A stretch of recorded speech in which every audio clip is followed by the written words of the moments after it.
Hey everyone, Ice Tea here from GoodEveEorzea, and I'm here to talk to you about my day one experience with Shadowbringers. So, we're in Hally Tally at the moment with Dancer. The reason I'm putting the Dancer video on and what I've done with Dancer on is so that I don't have any spoilers on my video today. I've got a feeling we'll be unable to avoid spoilers on the video tomorrow. I think I'm going to have to put the 61, maybe the 63 dungeon footage up there. Just so that there's something there. But this is my playthrough of Dancer. I've got a video of him doing Hally Tally. I've got a video of him doing Siren Song C. I've ran about 6 or 7 dungeons, plus a couple of 8-man raids yesterday with Dancer, and I can say, without a shadow of a doubt, it is a great job. I really enjoyed playing it. It's really, really fun to play, really intuitive and easy to play, and plus, at low levels, it just does insane damage. Standard step, which is your 30-second 2-step cooldown, basically, gives you plus 5% damage for 1 minute, but it also does 1,000 potency hit to the first enemy and then 25% potency to every other enemy. So that's 1,000 potency on the first enemy and 250 potency on every other enemy. Things just melted in Hally Tally. Things melted in the 61, 63 dungeons as well. It helps when you've got double Dancer, which is what we seem to have a lot of yesterday. The sheer potency, I think it's definitely going to be something that if it doesn't get nerfed, it's going to be one of those jobs that is sought after in the meta. But just from a play standpoint, it's so much fun. I really enjoyed playing it. I haven't had as much fun playing a job since I first got into Machinist, and even then Machinist was still a bit clunky to begin with, but Dancer, it just feels really intuitive. I'm sure it's one of those jobs that when you get up to the higher levels, it will have more complexities, it will be more difficult to do. However, just from a first playthrough, just from a few dungeons, it's a really fun job. And like I say, the only other job I've had this much fun playing when I first picked it up was Machinist back in Heavensward. And I'm playing through the main scenario quest as a Machinist at the moment. And I have to say, it is just so much better compared to the old Machinist. The old Machinist of managing heat and cooldown and this, that and the other. It was so complex. It was so difficult to micromanage. If you missed a flamethrower, you were absolutely hammered in your wildfire rotations, things like that. So it's one of those things that Machinist has improved massively. I've really enjoyed using it. I'm getting really good ticks when it comes to things like wildfire. So on my stream yesterday, I was talking about wildfire, and you were getting ticks of 22k off your 6 weapon skills. I was able to fit 6 weapon skills inside of wildfire. Now, at the moment, they've changed wildfire slightly compared to the media tour build. So at the media tour, it was 100 potency for every weapon skill used on a cooldown of 60 seconds. It's now a cooldown of 2 minutes, but 150 potency per weapon skill used, with a buff to 200 potency once you get to level 78, I think it is. So if you fit your 6 weapon skills inside that 10-second window, which you can do if you use wildfire, hypercharge, and then you can get 4 or 5 heat blasts inside that hypercharge window. I was able to get 5 in. You can then use a normal weapon skill such as split shot, slug shot, clean shot, whichever one you want to use to get the 6. There is lots of talk about hitting hypercharge and then using a reassembled clean shot, which I think will be the standard way to go, because hypercharge does increase your potency by 200, so you are using potency, a 420 potency clean shot with reassemble on a direct hit crit.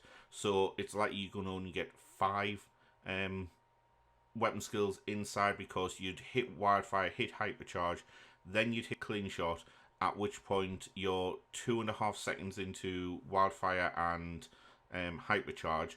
You've only got 4.5 seconds left of hypercharge, so that is 3 heat blasts, and then probably is only time to get one one other GCD in there to make it 5, but that's still 1,000 potency hypercharge, 1,000 potency wildfire. And if you don't want to go that way and you don't want to use that reassembled clean shot, you are able to get 5. You are able to get 5 heat blasts and another weapon skill to make it a 1,200 potency attack. So the math people will have to work out whether or not it's better to use that guaranteed crit direct hit on a 420 clean shot inside the hypercharge window, or if it's better to have a 1,200 potency wildfire. That's for the math people to work out. Apart from that, I was really impressed with launch. I logged in twice yesterday. I had no issues when it came to logins. I had a 16-person queue both times, randomly, and I got in inside a couple of minutes. In fact, in fairness, on the morning, I just used the quick cheat of dropping out, dropping back in, and it worked fine. This morning, I logged in, 21 people in the queue, so not a massive amount of people in the queue. Again, there hasn't been a massive issue so far from what I've seen of people complaining about not being able to get in the game.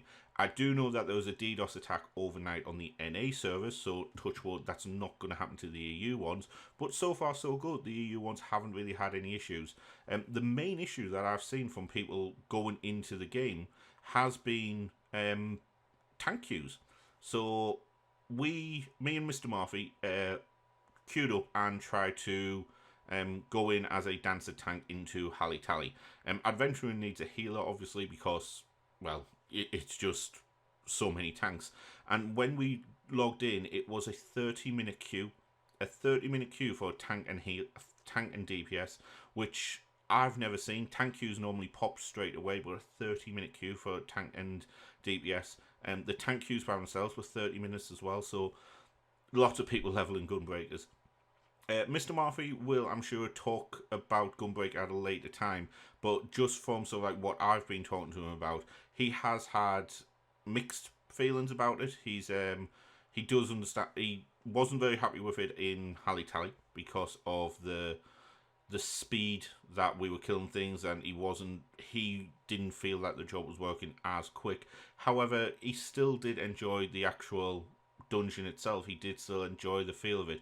However, he feels that it's not quick enough. He feels that there's not that improvement and that speed to it, which could come with time. He did say that it is much better when it comes to the higher level dungeons. I'm just going to let this bit play out, which is the Flundercap GoodEveEorzea. So it's absolutely insane. So he starts out at 100%, and within a couple of standard steps, so 2 standard steps took him down by 10%. That's how much damage we were doing inside Hally Tally with Dancer. That was insane. But yeah, so Mr. Murphy, I'm sure, will talk about it. But he did say it was better at higher levels, which I'm guessing is one of those things that some of the jobs will feel better at higher levels. I'm sure they will. And some of the jobs will feel better at lower levels. Dancer, you do notice a considerable damage drop-off compared to it at lower levels, because obviously the potencies that you're getting at the lower levels are massive. I'll keep going back. Standard step on 1,000 damage, 1,000 potency attack at level 23. At level 15 in Stastasha, you're going to be able to burn through AoE mobs. You notice a difference at the higher levels, but you're still able to pump out really good DPS. And I mean, they did nerf a lot of the potencies on Dancer as well before they came out, before it was released, but even still, you're still getting big attacks. So that's my thoughts so far on day one. It's an amazing expansion. It looks great. You didn't have to wait too long before you got into the nitty-gritty of the story. It was literally one mission before you were thrown into the actual story itself, and there are stakes in the story. It does make it feel personal, and even there's a character you meet very quickly into the story who you do develop something happens. I'm not going to say what, but it does take you back. It does hit you, and it's really, really great that the Square Enix designers and story writers have managed to craft a story where you are with a character for 15-20 minutes and you care about that character to the point where when something does happen to them, it has an effect and it has an emotion on you.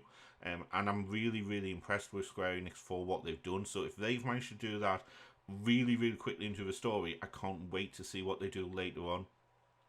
As for the story, I am just at level 70 still. I haven't got through much of the main story. I got 6 hours on there yesterday, but a good 4 hours of it was spent with Dancer, which I got to level 62. Today, I am going to hammer the main story quest. So I'm going to be on Twitch at GoodEveEorzea. So that's GOODEVEEORZEA. It is going to be available. I've got the details down next to my little cam here and below the video.